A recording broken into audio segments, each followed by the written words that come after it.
Kaabang-abang naman kung haharap bukas si dating Pangulong Rodrigo Duterte sa pagdinig ng House Quad Committee sa War on Drugs. Formal na kasi siyang inimbitahan para sumagot sa mga alegasyong siya ang nag-utos sa ipatupad ng Davao Style na War on Drugs sa buong bansa. May unang balita si Darlene Kai. Ito ang imbitasyon ng House Quad Committee kay dating Pangulong Rodrigo Duterte. Sa sulat na pirmado ni Quad Committee Overall Chairperson Representative Ace Barbers, inaanyayahan si Duterte sa pagdinig ng komite sa Martes, October 22 para bigyang linaw ang mga issue partikular sa extrajudicial killings.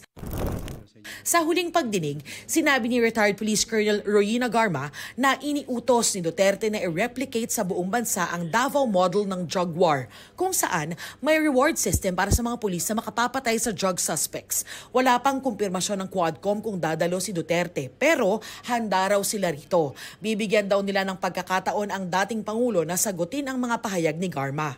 We will definitely afford him the courtesy due to him. Medyo pipilitin namin na maging intelligent itong mga questions na ito. We will have to get some information kung totoo bang merong reward system na in-implement. Meron bang order talaga na barilin? Ano pa bang ibang orders?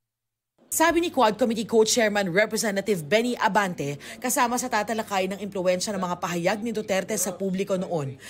The former president should also realize that because he said several times in his war on drugs that drug pushers or whoever should be killed, no?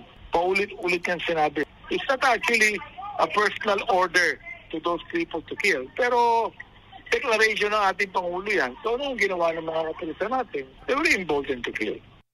Imbitado rin sa pagdinig sina dating NAPOLCOM Commissioner Edilberto Leonardo at Peter Parungo alias Pedro na kapwa idinawit ni Garma. Makita natin na talagang maraming mga pinatay na hindi talaga mga drug pusher, kundi drug user and mistaken identity. Sinasabi ng iba na collateral damage to. Hindi, just ito it's not just collateral damage.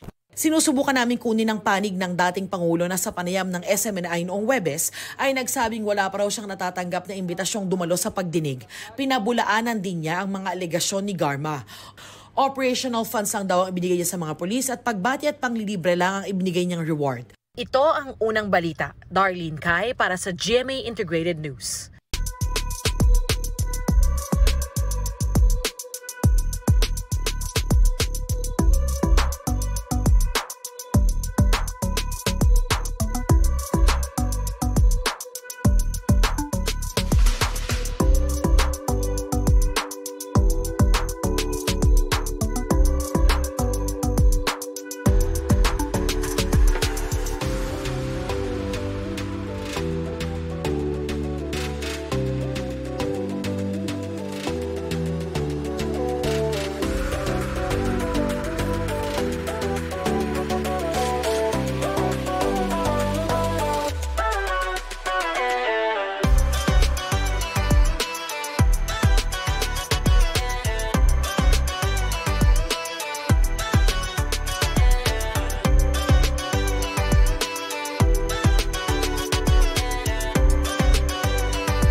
Igan, mauna ka sa mga balita. Mag-subscribe sa GMA Integrated News sa YouTube.